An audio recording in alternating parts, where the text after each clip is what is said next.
Praise the lord. యేసుక్రీస్తు నామములో మీ అందరికీ శుభములు. వంకరైనటువంటి కొన్నిటిని సరళం చేయటం గురించి మనం నేర్చుకుంటూ ఉన్నాం. మెట్టగా ఉన్న స్థలాలని సరళం చేయట ఎట్లు? యెషయా గ్రంథం 45వ అధ్యాయం 1, 2, 3, 4 వచనాలు మనం చదివినట్లయితే, అతని పక్షమున జనములను జయించుటకు నేను అతని కుడి చేతిని పట్టుకొని ఉన్నాను. నేను రాజుల నడికట్లను విప్పెదను, ద్వారములు అతని ఎదుట వేయబడకుండా తలుపులు తీసేదనని యెహోవా తాను అభిషేకించిన కోరేసును గురించి సెలవిస్తూ ఉన్నాడు. నేను నీకు ముందుగా పోవచ్చు మెట్టగా ఉన్న స్థలములను సరళం చేసేదను, ఇత్తడి తలుపులను పగలగొట్టేదను, ఇనప గడియలను విరగొట్టేదను. పేరు పెట్టి నిన్ను పిలిచిన ఇజ్రాయేలు దేవుడైన యెహోవాను నేనే అని నీవు తెలుసుకున్నట్లు అంధకార స్థలములలో ఉంచబడిన నిధులను, రహస్య స్థలముల్లోని మరుగైన ధనమును నీకిచ్చేదను. నా సేవకుడైన యాకోబు నిమిత్తం నేను ఏర్పరచుకున్న ఇజ్రాయేలు నిమిత్తము నేడు నీకు పేరు పెట్టి నిన్ను పిలిచితిని. నీవు నన్ను ఎరుగకుండినప్పటికీ నీకు బిరుదులిచ్చితిని. హల్లెలూయా.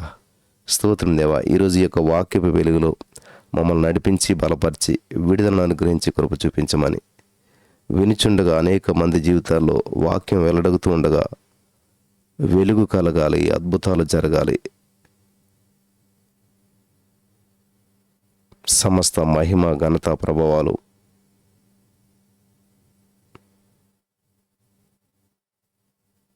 నీ నామ మహిమార్థంగా నడిపించి బలపరచమని యేసుక్రీస్తు నామములో ప్రార్థించి పొందుకొని ఉన్నాం తండ్రి, ఆమెన్. ప్రియులారా, గమనించాలి, దేవుని వాక్యం చాలా శక్తివంతమైనది. దేవుని వాక్యపు వెలుగులో మనం నడిపించబడుతున్నప్పుడు అనేక అద్భుతమైన కార్యాలు మనం చూడగలుగుతాం. ఈరోజు ఈ యొక్క సత్యాన్ని మీరు గ్రహించినట్లయితే విడుదల పొందుకుంటారు. కోరేసు దేవుని చేత అభిషేకించబడిన రాజు. ఇతడు ఇజ్రాయేలీయుడు, యూదా రాజుల్లో ఒకడు కాదు, కానీ ఇతడు అన్యుల రాజు.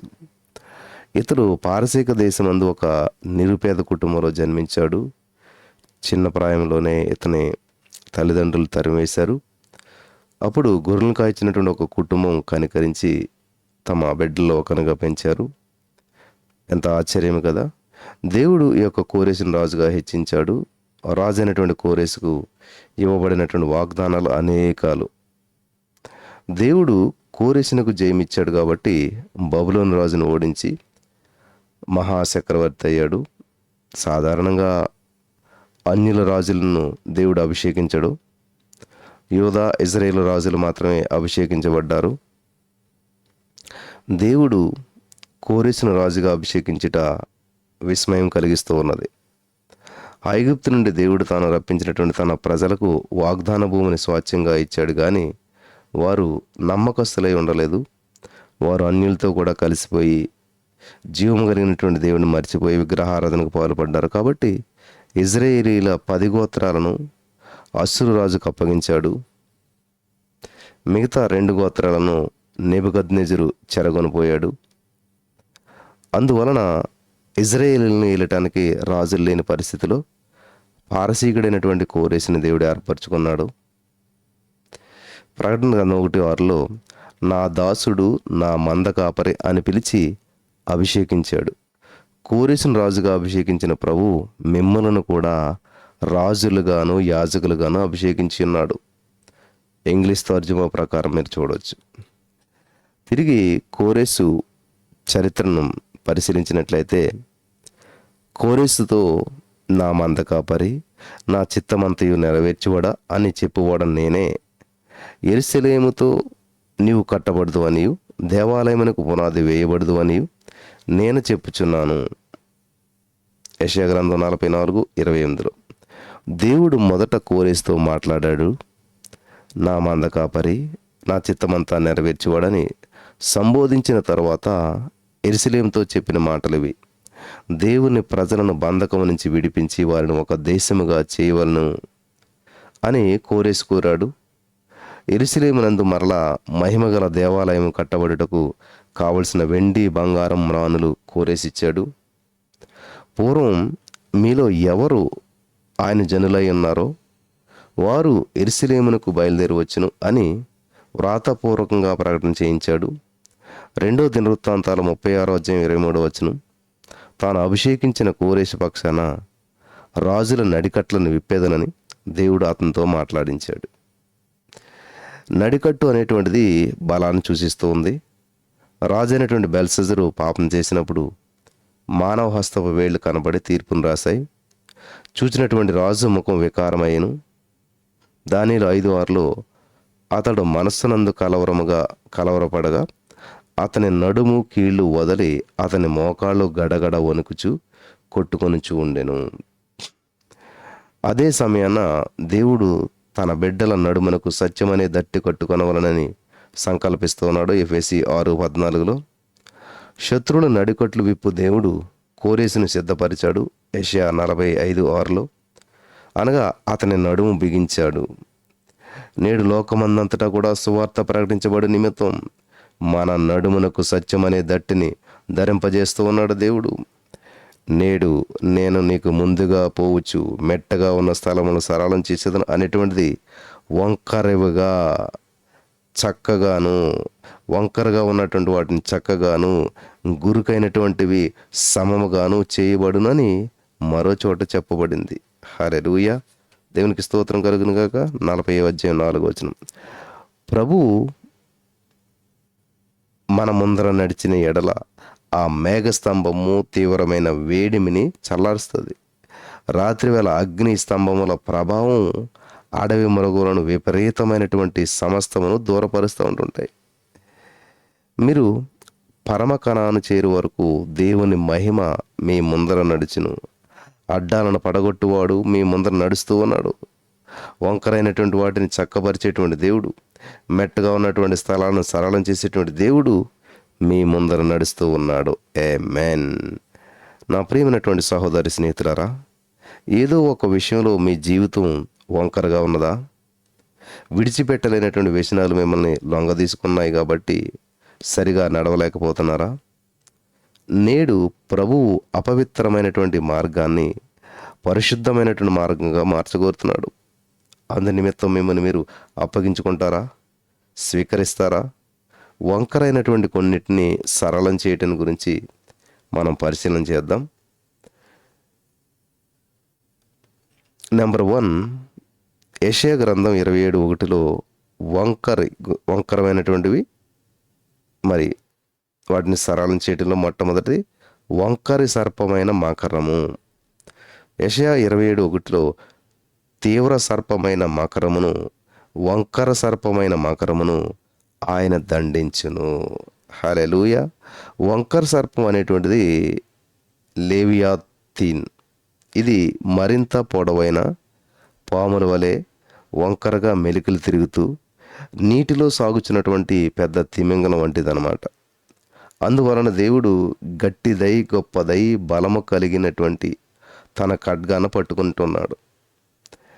కీర్తనాకారుడైనటువంటి ఆసాబు గారి యొక్క దైవ ధ్యానంలో ఇందుని గురించి వ్రాయబడి ఉంది. మకరము యొక్క శిరస్సును నీవు ముక్కలుగా కొట్టిదివి, అరణ్యవాసులకు దానిని ఆహారముగా ఇచ్చితివి.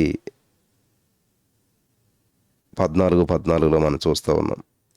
ఈ యొక్క వివరణను బట్టి లేవియాతాను సాతానుకు సాదృశ్యమని నమ్ముచున్నాం. ఎక్కువ శాతం జీవరాశులు చక్కగా నడుస్తాయి, కానీ పాము మాత్రం మెలికలు తిరుగుతూ సాగుతుంది. ఇది సాతానుగాడి యొక్క లక్షణం. అనేకులు నడిచేటువంటి మార్గం దేవుని దృష్టిలో సరైనదిగా లేదు. నరుల వంకర మార్గమును గురించి జ్ఞానైనటువంటి సొలొమోను గారు ఇలా రాస్తున్నాడు. దేవుడు నరులను యథార్థవంతులుగా పుట్టించిన గాని వారు వివిధమైన తంత్రములు కల్పించుకొని ఉన్నారు. ప్రసంగి 7:29. మూల భాషలో తంత్రాలు అనేటువంటిది నూతనంగా కనిపెట్టబడినవి అని చెప్పబడినది. నేటి ప్రపంచం యొక్క ఆధునిక పద్ధతులు దేవుని దృష్టిలో వంకరి మార్గాలుగా ఉన్నాయి. కారణం వాటి వెనక వంకర సర్పం, ఘట్ట సర్పమైన సైతానుగాడు ఉన్నాడు. కుటుంబాల్లో శాంతి సమాధానం కరువుగా ఉండట కారణం. వంకర మార్గంలో నడిచి భార్య బిడ్డలు కావచ్చు. వంకర సాతాను ప్రభావం బట్టి కుటుంబ ఐక్యత దెబ్బతిన్నది. ప్రియులరా, లీజియన్ అనేటువంటి పదం LEGION, ఈ పదం తెలుగు బైబిల్లో సేన అని తర్జుమా చేయబడింది. మార్కు సువార్త 5:9. దానికి కారణం కలదు. నా పేరు సేన, ఏలయనగా మేము అనేకులము. అపవిత్రాత్మలకు స్థానం ఇచ్చినటువంటి వారు సమాధుల మధ్య నివాసం చేయటాన్ని కోరుకుంటారు. తమను తాము గాయపరుచుకున్నారు. నేటి సమాజం వారిని బాగు చేయలేకపోతూ ఉంది. నేడు మరి ఈరోజు వంకరైనటువంటి ఈ యొక్క ఘట సర్పము యొక్క ఆత్మ చాలామంది యువతులను ఆవరించింది. మరికొంతమంది మద్యపానము, కొంతమంది మాదక ద్రవ్యాలు సేవించడం వలన చక్కగా నడవలసినటువంటి వారు మెలికలు తిరుగుతూ నడుస్తున్నారు.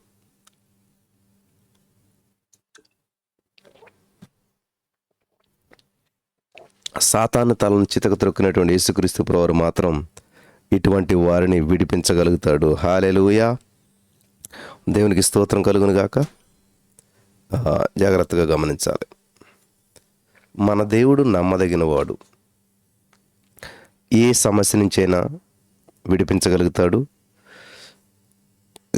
ఎటువంటి వంకర త్రోవనైనా కూడా సరళం చేయగలుగుతాడు. నెంబర్ 1, వంకర సర్పమైన మకరాన్ని దేవుడు మరి సాతాను తలను చితక త్రొక్కి యేసుక్రీస్తు ప్రభువారు మాత్రం ఇటువంటి వారిని విడిపించగలుగుతాడు. రెండవది, మూర్ఖత గల వక్ర వంశము.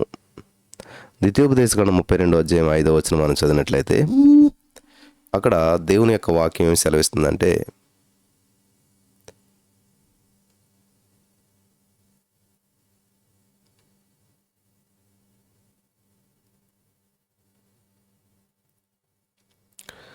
వారు తమ్ము చెరుపుకొనిది, ఆయన పుత్రులు కారు, వారు కళంకులు, మూర్ఖత గల వక్ర వంశము. ద్వితీయోపదేశకాండం 32:5. దేవుడు తాను ఏర్పరచుకున్నటువంటి తన ప్రజలు వక్ర వంశము అంటే వక్ర సంతతిని ఆవేదన చెందుతున్నాడు. వారు నిబంధన జనులు. 40 సంవత్సరములు అరణ్య యాత్రలో సంపూర్ణంగా ప్రభు మీద ఆధారపడినటువంటి వారు. భూమి మీద ఉన్నటువంటి సమస్త జనముల కంటే వారిని ఎక్కువగా ఎంచి తనకు స్వకీయ జనముగా ఏర్పరచుకున్నాడు. ద్వితీయోపదేశకాండం 7:6 మనం చూస్తూ ఉన్నాం. అన్యజనులతో వియ్యమందకూడదు అని స్పష్టంగా ఆజ్ఞాపించాడు. అనగా పెళ్లి సంబంధాలు ఇచ్చిపుచ్చుకోకూడదని. అలాగ చేసినట్లయితే వివాహం చేసుకున్నటువంటి కుమారులు ఇతర దేవతలను పూజించినట్లుగా మళ్లించబడతారని హెచ్చరించాడు. బలిపీఠాల పడద్రోయబడువలను, దేవతా స్తంభాలు నరికివేయబడును. ఇజ్రాయేలీలు ఈ యొక్క సూచనను పాటించలేదు కాబట్టి వారు వక్ర సంతతిగా మారిపోయారు. క్రొత్త నిబంధన కాలంలో మరి అటువంటి పరిస్థితి నెలకొని ఉండుట బాధాకరం. అయినా సరే మరి ఛాయశక్తుల కొలది మనం ప్రత్యేకించబడిన వారై జీవించాలి. మీరు మూర్ఖమైనటువంటి వక్ర జనమ మధ్య నిరపరాధులను, నిష్కలంకులను, అనింజులైనటువంటి దేవుని కుమారులగునట్లు సణుగులను, సంచయములను మాని సమస్త కార్యములను చేయడని ఫిలిప్పీ పత్రిక 2:14-15 దేవుని వాక్యం చాలా స్పష్టంగా మనకు తెలియజేస్తూ ఉంది. ప్రియులు గమనించాలి. క్రీస్తు అడుగుజాడలందు నడిచేటువంటి దేవుని బిడ్డలకు ఆనాడు అబ్రహాముకి ఇవ్వబడినటువంటి వాగ్దానం నేడు కూడా ఇవ్వబడుతుంది. నీ దేశం నుండి, నీ బంధువుల యొద్ద నుండి, నీ తండ్రి ఇంటి నుండి బయలుదేరి వెళ్ళుము. ఆదికాండం 12:1. అబ్రహామును పరిశోధించి సంపూర్ణంగా చేసేటువంటి నిమిత్తం కొంచెం కాలంలోనే లోతును అబ్రహాము నుండి వేరుపరిచాడు. దాసి అయినటువంటి హాగరును, ఆమె గర్భమందు పుట్టినటువంటి మరి ఇస్మాయిలును ఇంటి నుండి పంపివేశాడు. తాను ఎక్కువగా ప్రేమించిన ఇస్సాకును దహన బలిగా అర్పించమని కోరాడు. అన్నిటికంటే అబ్రహాము తనను ఎక్కువగా ప్రేమించవాలని దేవుడు కోరాడు. అలాగూ అతడు చేసినప్పుడు గొప్ప వాగ్దానం ఇచ్చాడు. ఏంటంటే ఆదికాండం 22:17లో నేను మిమ్మల్ని ఆశీర్వదించి ఆకాశ నక్షత్రముల వలెను సముద్ర తీరమందల ఇసుకరేణి వలెను నీ సంతానము నిశ్చయముగా విస్తరింపచేసేదను. హల్లెలూయా. మూడవదిగా వంకర త్రోవలు. కీర్తన 125:5లో తమ వంకర త్రోవలకు తొలగిపోవు వారిని పాపము చేయు వారితో కూడా యెహోవా కొనిపోవును. ఇజ్రాయేలు మీద సమాధానం ఉండునుగాక. తిన్నని మార్గములు కలవు, వంకర మార్గాలు కలవు. కొంతమంది ఎల్లప్పుడూ అడ్డదారులు ఎదుగుతూ ఉంటుంటారు. పరీక్షలు రాసే విద్యార్థులు మరి చూస్ కాపీ కొడతానికి అడ్డదారుల్లో పాస్ అవడానికి ట్రై చేస్తూ ఉంటుంటారు, పాస్ అవ్వాలనుకుంటుంటారు. మరి చాలామంది జనులు అడ్డదారిని వెతుకుతూ లంచాలు చెల్లించి తమ పనులు సాధించుకుంటూ ఉన్నారు. రాజకీయవేత్తలు నీతి న్యాయాలను అనుసరించి నడవటం లేదు. దేవుని బిడ్డలారా, సహోదరి స్నేహితులారా, ప్రభు మీదుట తిన్నని మార్గమును వంకరి మార్గమును ఉంచి ఉన్నాడు. మీరు దేనిని ఎంచుకుంటారు? తిన్నని మార్గము పరలోకానికి నడిపిస్తుంది, కానీ వంకర మార్గము నరకంలోకి నడిపిస్తుంది. క్రైస్తవులు కానటువంటి వారు వంకర మార్గాన్ని గురించి జ్ఞాని మరి ఇలాగూ రాశాడనమాట. ఏంటంటే వారు నడుచుకుని త్రోవలు వంకరవి, వారు కుటిల వర్తనలు. సామెతలు 2:15. సహోదరి స్నేహితులారా, ఎల్లప్పుడూ ప్రభు మార్గాన్ని చిత్తమును తెలుసుకొని ఆయన పక్షంగా నిలబడాలి. నాలుగవది వంకర అధిపతులు ప్రధానులు. ఇక్కడ యాకోబు సంతతి వారి ప్రధానులారా, ఇజ్రాయేలీలారా, అధిపతులారా, న్యాయమును తృణీకరించుచు దుర్నీతిని నీతిగా ఎంచువారులారా, ఈ మాట ఆలకించుడి. నరహత్య చేయుట చేత సియోనును మీరు కట్టుదురు, దుష్టత్వం జరిగించడి చేత యెరూషలేమును మీరు కట్టుదురు. మీకా 3:9-10 దేశ ప్రజలను నడిపించేటువంటి నాయకులు వంకరగా నడిచినట్లయితే దేశం వంకర మార్గంలో సాగుతుంది. నరుల్లో నీచవర్తన ప్రబలమైనప్పుడు దుష్టులు గర్విష్ఠులై నలుదిక్కురా తిరుగులాడుతారు. కీర్తన 12:8. అందువలన రాజుల కొరకు, అధికారులందరి కొరకు విజ్ఞాపనలు, ప్రార్థనలు చేయాలి. 1 తిమోతి 2:2. ఆనాడు జర్మనీ దేశాన్ని యుద్ధావేశంతో నడిపించినటువంటి హిట్లర్ నిమిత్తం ప్రార్థించడానికి ఎవరూ లేకపోయారు. కాబట్టి అతడు సర్వాధికారిగా సైనికులతో యుద్ధానికి బయలుదేరాడు. ఎన్నో దేశాలను స్వాధీనం చేసుకున్నాడు. లక్షలాది యూదులను వధించి కుప్పగా పోశాడు. వేలాది మంది యూదులు విషవాయువుల చాంబర్లో వేయబడి మరణించారు. రాజకీయ నాయకులు సరైన పద్ధతిలో పరిపాలించేటువంటి నిమిత్తం ప్రార్థించుట మన కర్తవ్యము. లేని ఎడల జనులకు విరోధంగా జనము లేచుట, దేశంలో శాంతి సమాధానం ఉండదు, ప్రజల హక్కులను కోల్పోతారు, మత మార్పిడి చట్టాలు ప్రవేశపెడతా ఉంటుంటాయి. సాతాను పుట్టించు వంకర పాలకులను, ఆ యొక్క సైతానుగాడు ఇచ్చేటువంటి వంకర ఆలోచనలు ఉంటాయి కదా పాలకులకి, దానికి విరోధంగా దేవుని ప్రజలు తప్పనిసరిగా విజ్ఞాపన చేయాలి. ఐదవదిగా మనం చూసినట్లయితే వంకర జీవితం. ప్రతి పర్వతమును ప్రతి కొండను అణచవలెను. వంకరవి చక్కగాను కరుకైనవి సమముగాను ఉండవలను. యెషయా గ్రంథం 40:4. ప్రియులారా, గమనించాలి, మానవ జీవితం ఎత్తు పల్లాలతో కూడినటువంటిది. కాబట్టి ప్రతి లోయ ఎత్తు చేయబడవలను, పర్వతములు కొండలు అణచివేయబడవలను. ఆనాడు బాప్తిస్మిచ్చి యోహాను ప్రభు హెచ్చవలను, నేను తగ్గవలను అని చెప్తూ ఉన్నాడు యోహాను 1:30. వంకర జీవితాన్ని ప్రభు చక్కని జీవితంగా మారుస్తూ ఉన్నాడు. వారెరుగని మార్గమున గ్రుడ్డి వారిని తీసుకుని వచ్చేదారు. వారెరుగని త్రోవలలో వారిని నడిపింతును. వారి ఎదుట చీకటిని వెలుగుగాను వంకర త్రోవలను చక్కగాను చేయుదును అనేటువంటిది ప్రభు వాగ్దానం. 42:16 యెషయా. వంకరగా ఉన్న దాన్ని చక్కపరచు సఖ్యము కాదు అనేటువంటి మాట అనుసరించి కుక్కతోక వంకర అనేటువంటి సామెత ఉంది. ప్రసంగి 1:15 మీరు చూడొచ్చు. ఎంత ప్రయత్నించినా కొందరు జీవిత విధానం మార్చలేకపోయినప్పుడు విరక్తిగా కుక్కతోకను గురించి ప్రస్తావిస్తూ ఉంటుంటారు.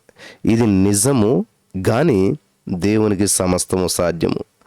కంప్యూటర్ నైపుణ్యత కలిగినటువంటి వారు కుక్క బొమ్మను గీతారు. గ్రాఫిక్స్ ద్వారా దాని యొక్క వంకర తోకను తిన్నని తోకగా చూపిస్తూ ఉంటుంటారు. ఆ ప్రకారం ప్రభువు జోక్యం చేసుకున్నప్పుడు వంకర జీవితం తప్పకుండా మలుపు తిరుగుతుంది. యూదా మతస్థుడైనటువంటి ఉండినటువంటి పౌలు తన మార్పును గురించి ఇలాగ రాస్తూ ఉన్నాడు. 1 తిమోతి 1:12-13 చూసినట్లయితే, పూర్వము దూషకుడును, హింసకుడును, హానికరుడును. పూర్వం చూసారా, ఇప్పుడు అట్లాంటిది ఏమీ లేదు. అవన్నీ కూడా పక్కన పెట్టేశాడు. అది క్రైస్తవ సంఘ చరిత్రలో ఆది కాలంలో, అనాది కాలంలో, అంటే అప్పుడు పూర్వంలో క్రైస్తవ సంఘ చరిత్రలో మొదటి హతసాక్షి ఎవరంటే స్టెఫను. అతను మహాసభ ఎదుట చేసిన ప్రసంగములో హృదయాలను, చెవులను దేవుని యొక్క వాక్యమునకు లోపరచనొల్లన్నటువంటి వారు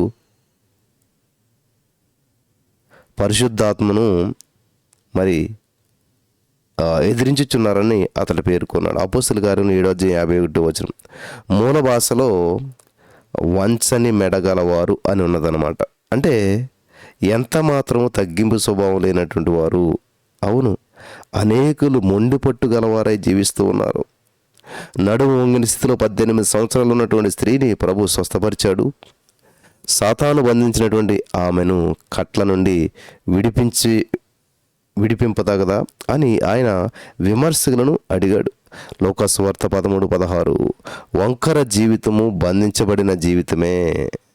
మీరు మూర్ఖమైనటువంటి ఒక్కర జనం మధ్య నిరపరాధులను, నిష్కళంకులుగాను, అనింద్యులుగాను జీవించు కృపను ప్రభువు మనందరికీ దయచేయాలి. ఆయన తానే మన ముందర నడుస్తున్నాడు కాబట్టి మెట్టగా ఉన్న స్థలాలను సరళం చేస్తాడు. ఆమేన్. కాబట్టి ఈ యొక్క వంకరైనటువంటి కొన్నిటిని సరళం చేయటం గురించి మనం చూసాం. వంకర సర్పమైన మకరాన్ని, మూర్ఖత కలిగినటువంటి ఒక్కర వంశాన్ని, వంకర త్రోవలు, వంకర అధిపతులు, ప్రధానులు, 5వది వంకర జీవితం. దేవుని దృష్టిలో వంకరగా అనేటువంటిది సరైనది కాదు. వంకరగా ఉండడం దేవుడు ఇష్టపడడు. దేనైనా మన దేవుడు సరళం చేసేటువంటి వాడు. ఈరోజు మీ జీవితంలో ఏ పరిస్థితి గుండా మీరు వెళ్తున్నారో, మరి ఏ సిట్యువేషన్లో మీరు ఉన్నారో, ఏ గందరగోళంలో మీరు ఉన్నారో, ఏ మెలికల్లో మీరు ఉన్నారో, ఈ రోజున పరిశుద్ధాత్మ దేవుడు విడుదల అద్భుతం చేస్తూ ఉన్నాడు. దేవునికి స్తోత్రం కలుగును గాక. గొప్ప కార్యం చేస్తూ ఉన్నాడు, సరళం చేస్తూ ఉన్నాడు. నా ప్రియమైనటువంటి సహోదరి స్నేహితులరా, ఈ వాక్యపు వెలుగులో పరిశుద్ధాత్మ దేవుడు మనల్ని బలపరచును గాక. ఆమేన్.